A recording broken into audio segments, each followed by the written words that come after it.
ముచ్చెర్లలో 19,300 ఎకరాల పైచిలుకు భూములలో ఫార్మాసిటీ స్థాపిస్తున్నామని హెలికాప్టర్లలో పారిశ్రామికవేత్తలని హెలికాప్టర్ తీసుకొచ్చి భూములు చూపించి ఆర్భాటం చేసి 7 సంవత్సరాలు గడిచిపోయింది.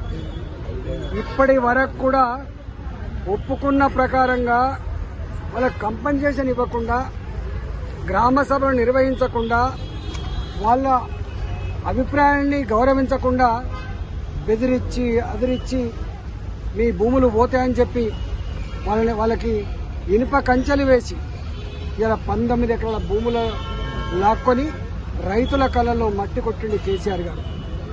4 గ్రామాలు ముచ్చెర్ల ఫార్మాసిటీ కింద నక్కర్త, మేడిపల్లి, నానక్ నగర్, తాడిపర్తి, కుర్మింద ఈ 4 గ్రామాల్లో ఉన్న రైతులంతా కూడా ఆనాటి నుంచే ఈనాటి వరకు కంటి మీద కొనుకు లేకుండా కనపడ్డ నాయకుడి వెంబడి, కనపడ్డ అధికారం వెంబడి, కనపడ్డ పార్టీల కాళ్ళ వెళ్ళ పడి మొరబెట్టుకున్నా కూడా కనికరం రాలే ముఖ్యమంత్రి గారు. ఇవాళ భూములు లాక్కున్నప్పుడు కేంద్ర ప్రభుత్వం చట్టం చేసింది. ఎక్కడైతే భూములు లాక్కుంటావో అక్కడ ఉన్న ధరలను బట్టి రైతులకు పే చేయాలి తప్ప బలవంతంగా లాక్కునే ప్రయత్నం చేయొద్దని ఇవాళ స్పష్టమైన చట్టం ఉన్నప్పటికీ కూడా అసైన్మెంట్ భూములకేమో 8 లక్షల రూపాయలు, ఇవాళ సొంత భూములకేమో 16 లక్షల రూపాయలు అని చెప్పి ఏదైతే చెప్పిండ్రో 2016లో చెప్పిండ్రు. ఇవాళ అక్కడ ఒక్కొక్క ఎకరానికి ₹1,00,00,000 నుంచి 4 కోట్ల రూపాయల విలువ కలిగిన భూముల్ని ఇవాళ అదే ధర ఇస్తామని చెప్పి బెదిరించడం అనేది ఇది అత్యంత దుర్మార్గమైంది. కేసీఆర్ గారికి పిడికడి మంది పారిశ్రామికవేత్తల మీద ఉన్న ప్రేమ, వాళ్ళ మీద ఉండే మమకారం, వేలాది మంది దళిత రైతులు, వేలాది మంది పేద రైతుల మీద లేకపోవడం అత్యంత బాధాకరం. మాట్లాడితే నేను దళితుల కోసమే ఉన్నా, దళితుల కోసమే జీవిస్తానని చెప్పే ముఖ్యమంత్రి గారు మరి దళితుల కన్నీళ్లు కానీ, దళితుల కష్టాలు కానీ కనబడతలేమని చెప్పి నేను మనవి చేస్తా ఉన్నా. ఇవాళ వాళ్ళు పాదయాత్ర చేసి ఆర్డీఓ ఆఫీస్ వరకు, తుర్కయంజాల్లో ఉన్నటువంటి ఆర్డీఓ ఆఫీస్ వరకు వాళ్ళు మొరబెట్టుకోవడానికి పోతా ఉన్నారు. వాళ్ళకు భారతీయ జనతా పార్టీ సంపూర్ణంగా వాళ్ళు మద్దతు ఇస్తా ఉంది. నేను 4 డిమాండ్ వాళ్ళే ఉన్నాయి. ఒకటో డిమాండు 2022 కాబట్టి అవి అసైన్మెంట్ భూములైనా, అసైన్మెంట్ భూములు పేదలు కొనుక్కొని సాగు చేసుకునే భూములైనా, ఇలా సొంత భూములైనా ఆ భూముల్ని లాక్కుంటప్పుడు పూర్తి స్థాయిలో ఇప్పుడున్న ధర ఏది ఉందో ఆ ధర ప్రకారంగా సేకరించి మీరు వాళ్ళకి వాళ్ళ పారిశ్రామికవేత్తలు ఇవ్వాలి తప్ప ఇవాళ మీరు మోసం చేయొద్దు, దగా చేయొద్దని చెప్పి మొట్టమొదటి డిమాండ్ చేస్తాం. రెండవ డిమాండు ఇవాళ ఎక్కడన్నా కొద్దిమంది రైతులైతే వాళ్ళు మొత్తం ఉపాధి లేక రోడ్డు మీద పడే పరిస్థితి కాబట్టి ఎక్కడెక్కడైతే భూసేకరణ చేయబడదో, ఎక్కడెక్కడైతే గ్రామాల ప్రాజెక్టులు మునిగిపోయినో ఆ గ్రామాల ప్రజానికమంతా కూడా ఇప్పటికీ అల్లాడుతూ ఉన్నారు. కాబట్టి వాళ్ళ బాధలేందో స్వయంగా నువ్వు చూస్తా ఉన్నావు, నీ గజ్వేల్ నియోజకవర్గం చూస్తా ఉన్నావు. కాబట్టి వాళ్లకు ఎక్కడైనా ప్రభుత్వపరమైన భూములు ఉంటే భూమికి బదులుగా భూములు ఇచ్చి ఆదుకోమని చెప్పి నేను డిమాండ్ చేస్తా ఉన్నాను. మూడో డిమాండు మీరు ఆ ఫార్మాసిటీ కనుక అనివార్యమైతే ఎంతమంది ఆ గ్రామాలలో చదువుకున్న యువకులలో బాజాప్తా ఒక అగ్రిమెంట్ రావాలి. ఆ గ్రామాల్లో ఉన్నటువంటి కానీ ఆ ప్రాంతంలో ఉన్నటువంటి విద్యార్థులకి ఉద్యోగ కల్పన చేసే బాధ్యత మీరు తీసుకోవాలని చెప్పి నేను డిమాండ్ చేస్తా ఉన్నాను.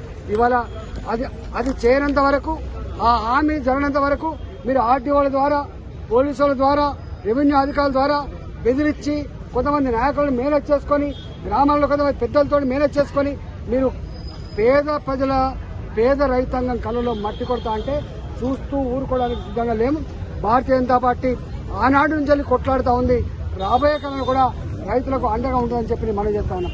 ఇవాళ ఒక ముచ్చరణ విషయంలో కాదు, సొంతంగా గజ్వేల్ నియోజకవర్గంలో తనకు ఓట్లేసి గెలిపించినటువంటి ఆ గజ్వేల్ నియోజకవర్గ ప్రజల కళ్ళలో కూడా మట్టి కొట్టు. వరగాల మండలం దాని పేరు, గౌరారం గ్రామం, అవసరపల్లె, నాగిరెడ్డిపల్లె, ములుగు మండలం 250 గజాల ఇల్లు జాగిస్తా, 8 లక్షల రూపాయలు మీకు భూమికి ఇస్తా అని చెప్పి అక్కడ ఒక్కొక్క ఎకరానికి ₹1 కోటి నుంచి 3 కోట్ల రూపాయల విలువైన భూముల్ని ఇవాళ 8 లక్షల రూపాయలు, అవన్నీ కూడా 50 ఏళ్ల క్రితం, 60 ఏళ్ల క్రితం ఆనాటి ప్రభుత్వాలకు వాళ్ళు అసైన్ చేస్తే వాళ్ళు చెట్లు కొట్టుకొని, రాళ్లు కొట్టుకొని, భూములు చదువు చేసుకొని వ్యవసాయం చేసుకుంటే ఇవాళ ఆ వ్యవసాయం చేసుకున్న రైతాంగానికి ఇవాళ రూపాయి ఇవ్వకుండా వాళ్ళు కూడా ఇబ్బంది పెడుతున్న పరిస్థితి వస్తా ఉన్నాం. ఇవాళ ఒక్క మాటలో చెప్పాలంటే కేసీఆర్ ప్రభుత్వం పేదలకు పేద ప్రజల కన్నీళ్ళకు కారణమైంది తప్ప పేదలకు ఎక్కడ కూడా ఆదుకునే పరిస్థితి లేదు. కేసీఆర్ గారి చూపంతా పారిశ్రామికవేత్తల వైపు, కేసీఆర్ గారి చూపంతా పెద్దల వైపు తప్ప కేసీఆర్ గారి చూపు ఎప్పుడు కూడా పేదల వైపు లేదనడానికి ఇవాళ సజీవ సాక్ష్యం గజ్వేల్ నియోజకవర్గంలో రైతాంగానికి ఇబ్బంది పెట్టే పద్ధతి. ఇవాళ అంతేకాదు ఇన్ని సంవత్సరాలుగా ఒకవైపు పైసలు రాలేదు, రెండో వైపు మనకు రైతు బంధు రాదు, రైతు చచ్చిపోతే ఇన్సూరెన్స్ వచ్చే పరిస్థితి లేదు. ఇవాళ ఎంత దుర్మార్గం అంటే ఇవాళ రైతులకు చెప్పకుండానే వాళ్ళకి ఇవ్వాల్సిన పాస్బుక్లు ధరణిత్య పేరుతో ఇవాళ టీఎస్ఐసి కట్టబెట్టే పద్ధతి. ఎవడిచ్చింది నీకు అధికారం అంటే కోర్టులు ఉన్నప్పటికీ చట్టాలు ఉన్నప్పటికీ ప్రజాస్వామ్యంలో ఇట్లాంటి నీచపు మురుక్కపు పనికి ఒడిగట్టడం ధర్మత కాదు. అధికారం నీ చేతులుందని చెప్పి నువ్వు ఆటలు ఆడుతా ఉన్నావు. నీ అధికారం ఉండేది 2022 వరకే తప్ప అంతకంటే ఎక్కువ ఆస్కారం లేదు. తెలంగాణ రాష్ట్ర ప్రభుత్వం 2016లో ముఖ్యమంత్రి హెలికాప్టర్లు పెట్టి ఫార్మా కంపెనీల యజమాన్యాన్ని ఆ భూముల మీద తిప్పి 5-6 సంవత్సరాలు గడుస్తా ఉంది.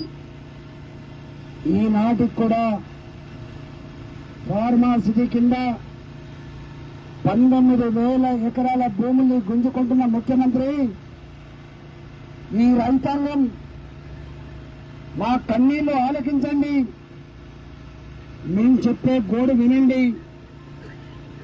మీరు ఫార్మాసిటీ పెట్టుకుంటే పెట్టుకో, మా దగ్గరనే ఎందుకు పెట్టుకోవాలి? ఎక్కడైతే ప్రభుత్వ పరమైన భూములు దూరం పెట్టుకునే ప్రయత్నం చేయండి. ఒకవేళ నిజంగానే కనుక పెట్టుకుంటే మాకు పూర్తి స్థాయిలో కంపెన్సేషన్ ఇవ్వండి. 2016 2022 ఆనాడు అసైన్మెంట్ భూములు కలిగిన వాళ్లకు ఎకరానికి 8 లక్షల రూపాయలు ఇస్తామని చెప్పింది. సొంత భూములు కలిగిన వాళ్లకు 15 లక్షల రూపాయలు ఇస్తామని చెప్పిండు.